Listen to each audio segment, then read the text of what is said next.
Hey guys, welcome to etc. Stars of PS University, the star duo Om Basmate and Samyukta Mahesh. They've been the ex-student heads of the university and they are our Dean of Student Affairs, VK Search favorite.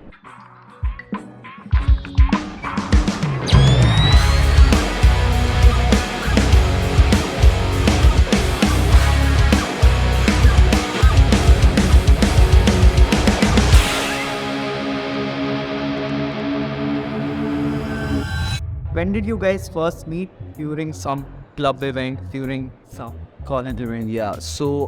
In September 2019, we had a basement university talk. It was about something on the lines of a hackathon that you present your idea and stuff. We had the head of the basement coming to our college. Head of what? Head of basement. The person who is handling Red Bull basement for the India section. Oh, okay. So he was here and he spoke about the basement as such, and he tried to get people motivated by it. And that's when we met. We both were working for the same thing but on different things. After the event is when we both met as such. And then we got to know that we were a part of multiple clubs. I had heard of him before a little bit. Like people were like, "Oh yeah, there's competition for you. There's a guy called Om also joining all these clubs. Take care." So I'd heard of him before but never met. So Okay. like I don't know, somehow in the offline interviews also for clubs we meet. Oh, I don't know if many have happened by then. Yeah, there might be a lot of. There were a lot of people interviewing as such. Yeah. There might be some time Different gap. panels maybe. So that's the first time we met. So both of you have like particular interest in marketing. Spoke to Sam yesterday about marketing. You can talk about your experience in marketing, and then both of you can talk about any group projects that you're working on, or some project that you were working on and she helped you with that, or she's looking for something you helped with. Something like. Okay. So I was first exposed to marketing when I joined college itself. So I was a part of marketing sponsorship group for the amateur scientists that happened that way. But I was more. Yeah. No, that is when that's the event that I missed out on. That's the first event that happened that I missed out on. Yeah. So in that event, I was part of registrations also, and as well as campaigning. So when campaigning and marketing, when I was doing it parallelly, that's when I got to know what exactly happens in both the domains and how they are different as such. So How are they if you see, if you see marketing on a field level, that's actually campaigning. So if, for example, like how the domains are structured in our college, if there is a team or a domain that just does campaigning, it's just on-field marketing. That's all.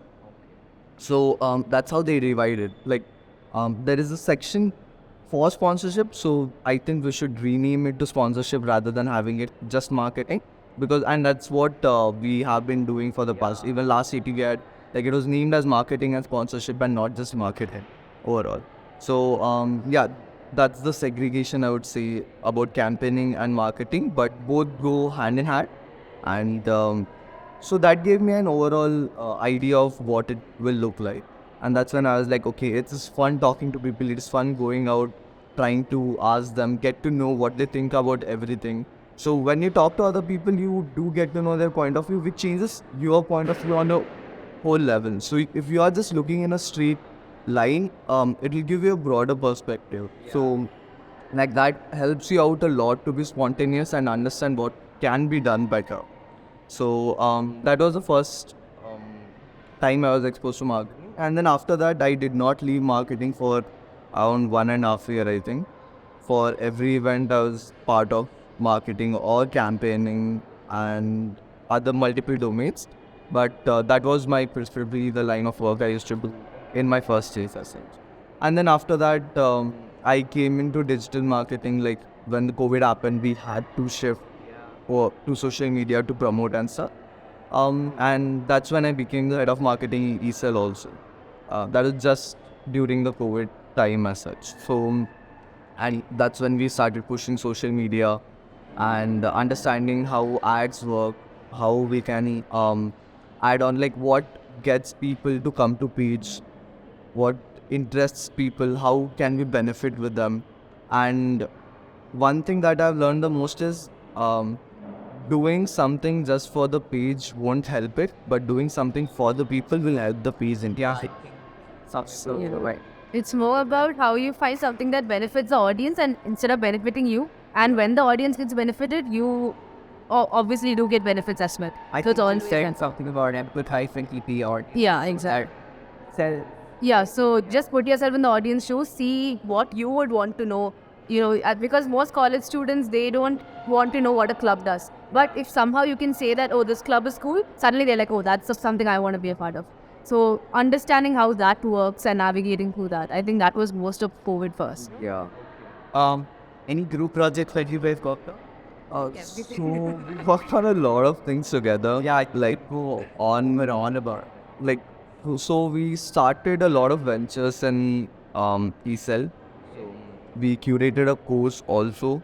So like the recent. no under from CIE. So CIE is a parent body, right? So Yeah. whatever we do, not for college but the other things goes for CIE. Okay, so like the newsletter or the course or the any teaching assistant things or any help that CIE needs or we need from CIE, we just have like each other back sort of thing, but they are a parent body. That's all. Okay. So so we curated a course for the first year students there. You want to talk about? Yeah, so it was this course that Satya sir was just like Satya from CI. He was just like, I don't want to go into the technicality of anything. It can just be like, okay, you're a first year student. What would you even want to know about? So we had things like creativity, design thinking, all the things that don't go into technicalities, even confidence, leadership, so many different things that don't go into any technicalities, but can just help your personality bit by bit. What did you call them? Base chapters. It was called L0. It was so CIE has L1 and L2 already. What's that one? Level 1, level. Level 1. Both have They're the both. yeah the both courses. Is there any like someone who teaches?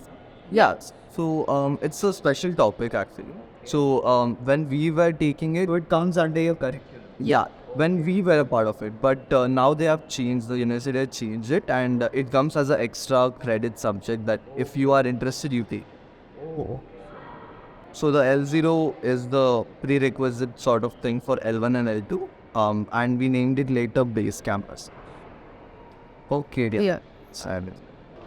You both of you headed some courses under SUIO. Yeah. You were marketing and I forget what. Entrepreneurship. Entrepreneur. So they're both tied together in some way. Yeah. Both of you can go over your experiences under SUIO separately and like let people know what exactly the whole thing was about.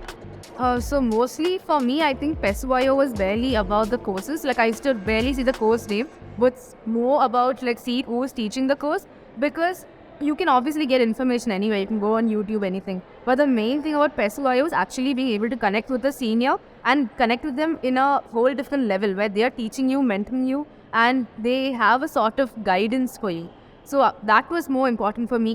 Who can I go to? So that's how I saw my PESUIO seniors, and that's what I wanted to be for my juniors as well. So more than the course content, I was like, how can I make sure that this course is something that helps them think by themselves and, kind of navigate them through college or anything that they want to do. So that was more. And sometimes I have my PESUIO juniors even texting me now saying, I want help with this, or I want help with that. What special topic should I take? So many things. So that's I feel like that is my main accomplishment, that I just have a network of people under me who I can talk to, I can guide, and even maybe they can, we can learn from each other. Okay. Yeah. So what she told actually sums it up. But for me, why I decided to go with marketing was I had learned this pretty early in my first year that you're not going to learn marketing unless and until you implement it. And you can't implement it till you know how to do it. So finding that right opportunity or a way to portray what you want to do has very different perspective as such. So if you read books, if you go through videos and stuff, okay, yeah, great. That gives you a lot of theoretical value to it.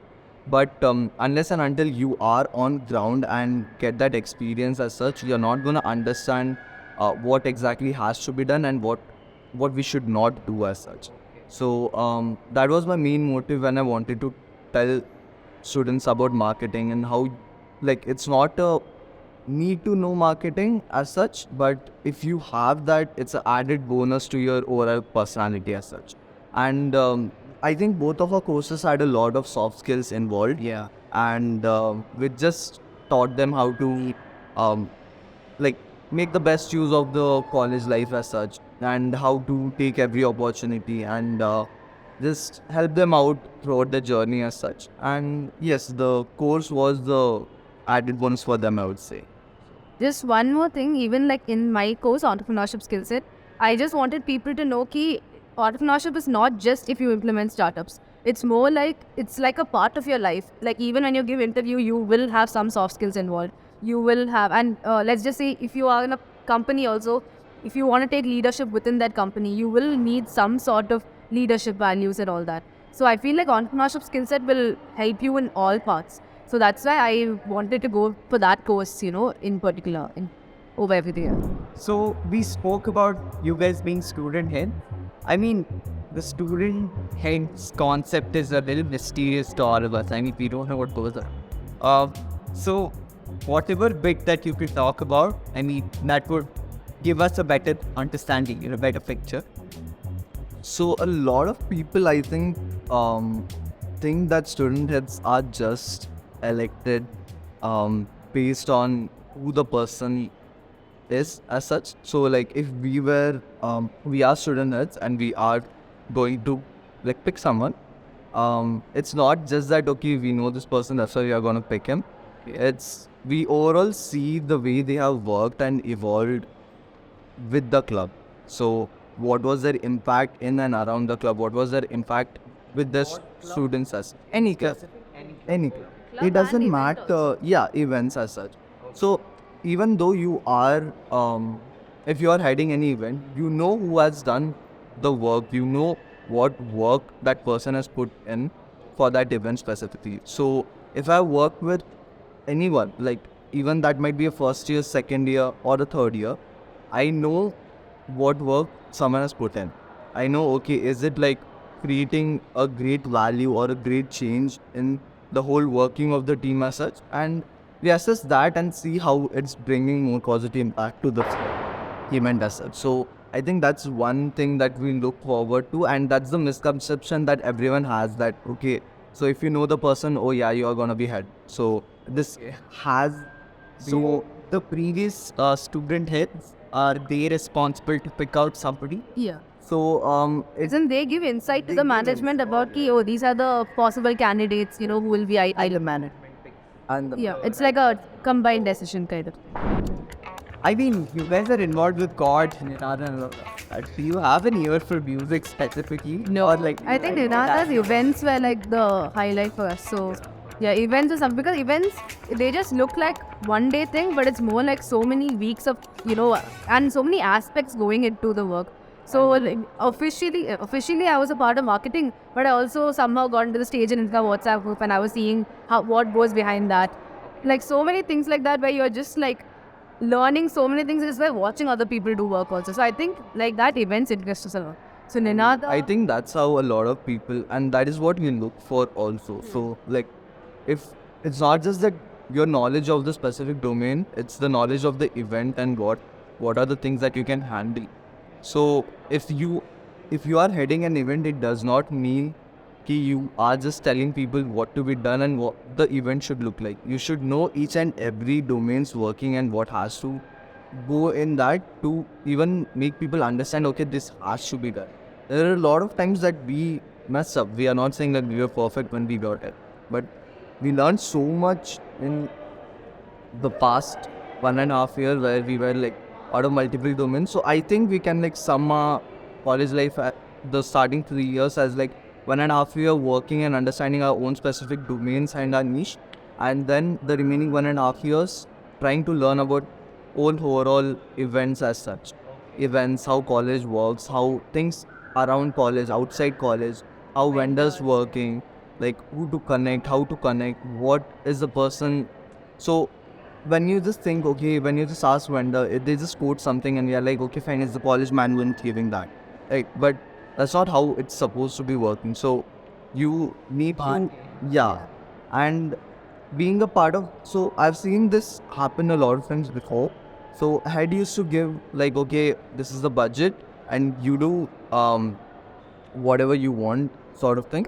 But that is not, I think, is the right approach. So each domain needs to have its specific budget and each in that aspect also. So for example, if I take Seas and Infra, it can be cut down into like lights, sounds and extra miscellaneous aspects. It's that micro, and do you think that It's having that micro level of understanding is going to help you a lot. So I know that, okay, this is something that, so just imagine, okay, so now we three are working for an event and she is handling Sage and Infra, I'm handling hospitality, you're handling logistics, okay. So I know that for if a head is there and he knows that for logistics XYZ amount is given. So for this example, I'm giving it 5k is given to you. But you think, you just spoke to other vendors, you think that, okay, this is gonna cost me more as such. But what if you do, like, you obviously have asked the vendor, you have like tried negotiating and stuff, and okay, you got it down to like 6k. But the head knows that this can be done in 3k also. But he was giving you plus or minus 2k. So if that understanding he has, and he knows that a sort of vendor or a sort of way that he can manage it in 3k, but he's still giving you 5k, that means he's giving you room to have improvements also. Yeah. So that is something that the head should understand as well as the domain head should understand. So it's not like when we explain it, it's like we controlling each and everything that's happening in the domain, but that is not what it is. It's like we telling them, okay, this can be done better. You try to find other options, but you're not holding their hands and going till there and showing them the path. It's just we telling them, okay, there is a path there, you still can get it. So something of that. So I think only if you work in each and every domain in some way, at least will you even understand these minute things that other people can usually miss. So you will be like, okay, finance means, okay, you give a budget, they'll work out. But only when you actually work in finance, you are like, okay, these are the things that can be done. And even like, for example, even in marketing. So for every event, the college goes out at 4 a.m. I mean, the volunteers go out at 4 a.m. and they give pamphlets to the newspaper people. And I never knew that as a concept. Like I said, I never even knew that is a responsibility. So now when I am the head, I can communicate that to my juniors saying this is something that you need to do. But if I was never part of PR, I would never know that this is something that goes on. And a lot of people still won't know even though they have worked in the domain. So even when she was heading or she was doing this thing, there might be a lot of people on the team that they don't know. And that's what differentiates, like, okay, these are the things you know and these are the things that are going to help or for the club or for if you are heading, like, if you're a student head as such or heading PT as such. Yeah, because it's such a huge difference, right? Because for the first few years, you're working so much, and suddenly you have no work, you have to delegate work. So now you don't have to work as such, but you have to know what goes on. Then only you can help them work. So it's such a huge difference going from that work to being a leader. And people think that, oh, being a leader means you just have to have leadership skills. No, you have to know what goes on. So only if you have done the work, can you actually be a good leader as well. I think that's why engineers manage engineers. Yeah. I have a slightly personal question. I mean, even I'm intrigued by marketing and people skills and all of that. And I'm not very good at the technical aspect. So, if you have some advice to give me and people like me, what would you say? You'll sort it, dude. You don't have to think too much about it. No. No. You'll be sorted. But like, it's a very hard path when you are a part of an engineering, okay, like a college, and you want to do something else other than engineering. So, like, okay, I'm not kidding. The passive placements are really, really good. But it's for someone who would like to continue their career in like a technical aspect. Not just techno, and I do like PESU placements. Like sometimes when we are applying for all these jobs, we could see IIT, NIT, BITS, PS. We're like, how did PS get there? Like, so yeah, so I think PESU placements actually does like an amazing job, and like it's actually eased out the entire thing. But it's like BBA jobs by default, because BTech is a specialization, right? So because of that, BTech jobs by default gets paid much more than BBA. Yeah, so it's like a default thing, and all over the industry, like anywhere outside you go. So because of that, you see your friends getting placed in so many packages, and just because you don't want to go into engineering, you want to go into management, you get BBA type jobs where you don't get that much pay. So it's more like an internal bias also, that you're like I don't want to get the slow pay, but at the same time you can't help it because PESU does a good job on that also. Like they got 9 lakh packages and all, which is quite a lot. We don't actually get lots of like engineering students. We don't get means of such non-tech roles. Okay. Talking about like we were talking about how stars is one of the like it's a part of our type. So I asked Samyukta yesterday, what is the star of PS University? It can be a person, it can be a thing, it can be a place, it can be, I mean, as simple as the classrooms look good or anything of that sort that you are drawn to personally and something that you think people will be drawn to. So I think it's the staff that works for the event, so they don't get that much recognition usually. So it's just like us that gets a lot of recognition, but every person that works for the event plays a very important role, and you can see the help or you can see the way they help you out as such, and they make your life very easy if you are in good terms. I see few of my friends talk to them rudely and not I would say acknowledge or respect them as such, which I feel is very bad. Because we are here for 4 years. They've been handling these vendors for like 15 years. So when we have to call, we have to introduce ourselves. They have nothing. They just pick up the phone and then get things done and done. So even now we were in such good terms with our who staff was there. Like whenever we see they come, they talk to us. Even the bouncers, Wow. we have such a good like a relationship with them. They whenever we see them, it's just say Yen Samachar or India, like stuff like that, and so it's just they're not expecting anything. Like one smile is what they are looking for. That's all. Just 2 minutes of your like not even 2 minutes, just like 10 seconds. But not a lot of people get that. You understand like the impact that it has. Like it's just one smile, but the impact that it has. So, I think that's the star. They are the stars of like whole college as such. Great. I mean, I had such a great conversation with the both of you. I mean, yesterday and today. I think me personally, I've learned a lot. So has the team, I'm sure. Anything that you want to leave us with, the team of folks? Anything you want to leave us with? Any advice? Anything you liked about this? My advice to everyone, like not just the team but everyone, is to, like I said, all these things are our personal experiences, and you don't have to do the exact same thing. You will understand what you want to do soon, and give it a little bit of time, and everything will fall in place. I hope at least for everyone it does. It might Basically, for Phil some. Mardi. Kind of, yeah. Yeah, and for the team of hopes, I would say, like, let's go. Yeah, great job, guys. Nice people. It was fun work. This session was. Thank you guys for tuning in. This is me, Aditya Dikshit, signing off on behalf of Hope. This is etc. Stars of PA.